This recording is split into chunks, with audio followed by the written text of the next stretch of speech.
Hi everyone, I am Rahul Kumar.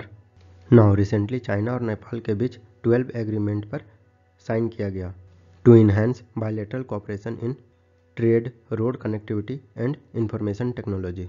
तो चलिए इस वीडियो में डिटेल से समझते हैं चाइना और नेपाल के बीच कौन कौन से एग्रीमेंट में साइन देखने को मिला, अभी तक चाइना और नेपाल के रिलेशन किस प्रकार से देखने को मिलते हैं, नेपाल में चाइना का ग्रोइंग प्रेजेंस इंडिया के लिए क्या इम्प्लीकेशंस हो सकते हैं, इंडिया के लिए नेपाल किस प्रकार से सिग्निफिकेंस रखता है और इसको लेकर इंडिया को क्या करना चाहिए। तो चलिए वीडियो को शुरू करते हैं। लेकिन शुरू करने से पहले क्वेश्चन जो कि यूपीएससी के प्रीलिम्स 2016 में पूछा गया है, बताना है इनमें से कौन से कम्युनिटीज़ कौन से कंट्री में रहते हैं, तो कौन सा करेक्टली मैच है। तो इसका सही आंसर आप कमेंट सेक्शन में दें, सही आंसर को मैं हेड दे दूंगा और वीडियो के एंड में भी इसका सही आंसर पा सकते हैं। तो चलिए शुरू करते हैं। तो चलिए सबसे पहले समझते हैं चाइना और नेपाल के बीच कौन कौन से एग्रीमेंट पे साइन हुए हैं। तो टोटल 12 एमओयू पर साइन हुए हैं, जिसमें से 6 मेजर हैं, जिसमें से फर्स्ट है कोऑपरेशन करना between national planning commission of Nepal और China's national development and reform commission के बीच। सेकेंड है चाइना और नेपाल के बीच डिजिटल इकोनॉमी के कोऑपरेशन को इन्हेंस करना।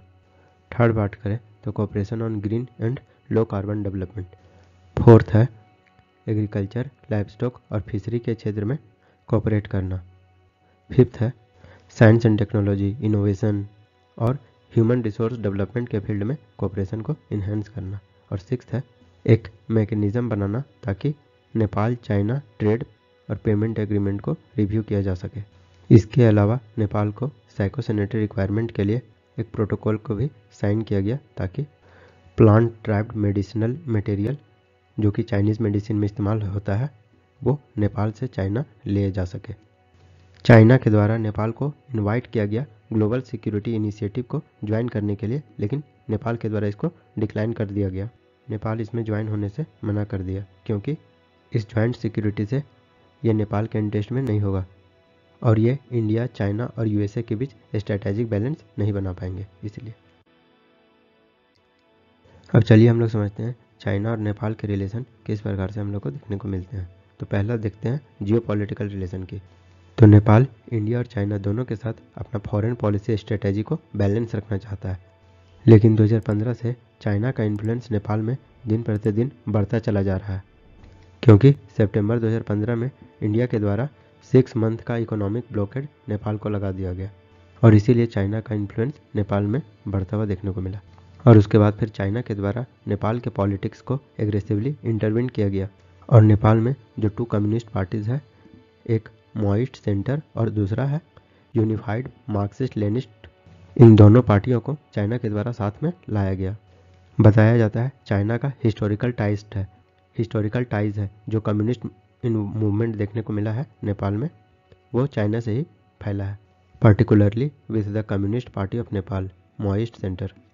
इसी के द्वारा दशकों तक लॉन्ग आर्म इंसर्जेंसी नेपाल में देखने को मिला और इस पीरियड के दौरान जो माओइस्ट का मूवमेंट है, माओइस्ट का आइडियोलॉजी है, तो आइडियोलॉजिकल सपोर्ट, लॉजिस्टिकल सपोर्ट और मिलिट्री सपोर्ट चाइना के द्वारा दिया गया। नेक्स्ट बात करते हैं चाइना और नेपाल के बीच इकोनॉमिक कोऑपरेशन की। तो चाइना और नेपाल के बीच इकोनॉमिक कोऑपरेशन में भी इजाफा देखने को मिला। दोनों देश ट्रेड, इन्वेस्टमेंट और इंफ्रास्ट्रक्चर डेवलपमेंट पे इकोनॉमिकली कोऑपरेट करने लगे, जिसमें कुछ की प्रोजेक्ट का बात करें तो क्रॉस हिमालयन रेलवेज का डेवलप करना, पोर्ट जो चाइना का पोर्ट है उसको नेपाल को एक्सेस देना, hydro electric power plant Nepal में सेटअप करना ताकि दोनों देशों के बीच इकोनॉमिक कनेक्टिविटी इन्हेंस हो सके और नेपाल में इकोनॉमिक ग्रोथ हो सके। और बदले में नेपाल के द्वारा चाइना का BRI project, China's belt and road initiative में इंटरेस्ट जताने लगा और इसको ज्वाइन किया। ये BRI प्रोजेक्ट का मेन एम है इंफ्रास्ट्रक्चर कनेक्टिविटी को इम्प्रूव करना और ट्रेड को फैसिलिटेट करना, लेकिन देखा जा रहा है BRI का ज़्यादा लाभ चाइना ही उठा पा रहा है और वैसे देश जो इसको ज्वाइन कर रहे हैं वो इसका लाभ उतना नहीं उठा पा रहे हैं। थर्ड बात करें तो सिक्योरिटी और डिफेंस कोऑपरेशन को और ज़्यादा बढ़ावा देना। चाइना और नेपाल का एंगेजमेंट ज्वाइंट मिलिट्री एक्सरसाइज में देखने को मिलता है। इससे जो डिफेंस कोऑपरेशन है वो भी इंक्रीज होता हुआ दिखता है और कैपेसिटी बिल्डिंग और मिलिट्री ट्रेनिंग भी दोनों देशों के बीच देखने को मिलता है। और चाइना के द्वारा नेपाल को मिलिट्री एड भी प्रोवाइड किया जाता है, which further strengthening there defence ties with China. China और नेपाल के बीच इशूज़ का बात करें तो जो न्यू मैप रिलीज़ किया गया है तो इसमें नेपाल का नॉर्थ वेस्टर्न रीजन को चाइना अपना पार्ट बताया है और इस एरिया को नेपाल के द्वारा, नेपाल जब 2020 में मैप रिलीज़ किया था उसमें इस एरिया को दिखाया था। चलिए अब हम लोग समझते हैं जो चाइना का प्रेजेंस है नेपाल में वो दिन प्रतिदिन बढ़ते चला जा रहा है, तो इसमें इंडिया के लिए कौन कौन से इम्प्लीकेशंस देखने को मिल सकते हैं। तो पहला है सिक्योरिटी कंसर्न। तो नेपाल में चाइना का बढ़ता इन्फ्लुएंस से भारत के लिए स्ट्रेटेजिक इंसर्कलमेंट का कारण बन सकता है, क्योंकि इंडिया नेपाल के साथ बहुत लार्जेस्ट बॉर्डर शेयर करता है, तो इससे सिक्योरिटी कंसर्न हो सकते हैं इंडिया के लिए। सेकेंड इम्प्लीकेशंस का बात करें तो एक्सेस टू रिसोर्स। तो चाइना का नेपाल के साथ जो इंफ्रास्ट्रक्चर प्रोजेक्ट है, इकोनॉमिक इंगेजमेंट है, वो इंडिया का जो इन्वेस्टमेंट है नेपाल में और इकोनॉमिक इंटरेस्ट है इसको कॉम्पीट कर सकता है, तो इससे इंडिया का जो एक्सेस है नेपाल में रिसोर्सेज का और मार्केट का वो इफेक्ट हो सकता है। थर्ड बात करते हैं बेल्ट एंड और रोड इनिशिएटिव और कनेक्टिविटी की। तो जो नेपाल का पार्टिसिपेशन है चाइना के BRI इनिशिएटिव में, इससे चाइनीज़ बैक इंफ्रास्ट्रक्चर प्रोजेक्ट में इंक्रीजमेंट देखने को मिल सकता है। दोनों देशों के बीच कनेक्टिविटी और ज़्यादा मजबूत होगा और जो नेपाल का डिपेंडेंस है चाइना के प्रति वो और ज़्यादा फ्यूचर में मजबूत हो जाएगा ड्यू टू BRI प्रोजेक्ट, क्योंकि जो नेपाल का ट्रेड है वो चाइना के साथ और ज़्यादा इन्हेंस हो जाएगा, इससे जो इंडियन इंटरेस्ट है वो हार्म होगा। फोर्थ चैलेंजेस का बात करें तो चैलेंजेस इज रीजनल कोऑर्डिनेशन। तो नेपाल का क्लोजर टाइज चाइना के साथ चाइना को एक स्ट्रेटेजिक डेप्थ प्रोवाइड करेगा इन साउथ एशिया में, जिससे चाइना अपने पावर को प्रोटेक्ट कर पाएगा और बॉर्डर के बियॉन्ड भी अपना इन्फ्लुएंस जता पाएगा। और चाइना के साथ जो नेपाल का डीपनिंग इन्वॉल्वमेंट हो रहा है इससे इंडिया के लिए मोर चैलेंजिंग हो सकता है फ्यूचर में। इंडिया रीजनल कोऑर्डिनेशन अच्छे से नहीं कर पाएगा और इफेक्टिवली अपने इनिशिएटिव को पहुंचाना एक चैलेंजिंग टास्क हो जाएगा। तो यह मैप में नेपाल को देख सकते हैं जो कि चाइना का तिब्बत के साथ बॉर्डर शेयर करता है, और इंडिया का बात करें तो इंडिया से 5 स्टेट्स के साथ बॉर्डर शेयर करता है। फर्स्ट है उत्तराखंड, उत्तर प्रदेश, बिहार, वेस्ट बंगाल और सिक्किम। तो इस तरह का map related question UPSC prelims में पूछ लिया जाता है।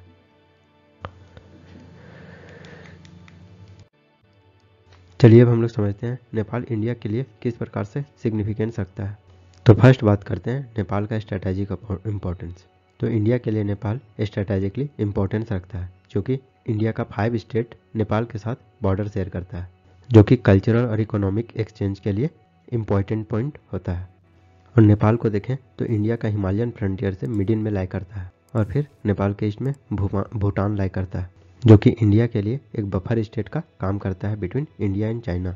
नेक्स्ट बात करें डिफेंस कोऑपरेशन की, तो इंडिया के द्वारा नेपाल आर्मी को असिस्टेंस प्रोवाइड किया जाता है नेपाल आर्मी को मॉडर्नाइजेशन बनाने में, by supplying equipment and providing training. दोनों देशों के बीच इंडो नेपाल बटालियन लेवल का ज्वाइंट मिलिट्री एक्सरसाइज जैसे कि सूर्यकरण देखने को मिलता है, जो कि इंडिया और नेपाल अल्टरनेटिवली कंडक्ट करवाते हैं। तो करेंटली बात करें तो अभी इंडियन आर्मी में नेपाल से 32,000 गोरखा सोल्जर्स इंडियन आर्मी में सर्व करते हैं, इसीलिए दोनों देशों के बीच एक स्ट्रॉन्ग डिफेंस कोऑपरेशन देखने को मिलता है। नेक्स्ट बात करें इकोनॉमिक कोऑपरेशन की, तो इंडिया लार्जेस्ट ट्रेडिंग पार्टनर है नेपाल का, और जो नेपाल है वो इंडिया का 11th लार्जेस्ट एक्सपोर्टर डेस्टिनेशन है, और जो इंडियन फर्म्स है वो लार्जेस्ट इन्वेस्टर है नेपाल में, जो कि more than 30% of the total approved foreign direct investment India के द्वारा नेपाल में रिसीव होता है। नेक्स्ट बात करें treaty of peace and friendship की, जो कि 1950 में इंडिया और नेपाल के बीच साइन हुआ था, जिसमें इंडिया और नेपाली सिटीजन के बीच रेसिप्रोकल ट्रीटमेंट का बात किया गया।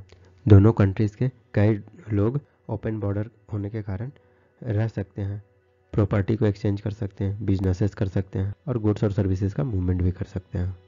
फिफ्थ पावर कोऑपरेशन सेक्टर का बात करें तो जून 2023 में इंडिया और नेपाल के बीच long term power trade agreement को साइन किया गया, जिसका टारगेट था 10,000 मेगावाट्स को इलेक्ट्रिसिटी को नेपाल से इंडिया को इंपोर्ट करना।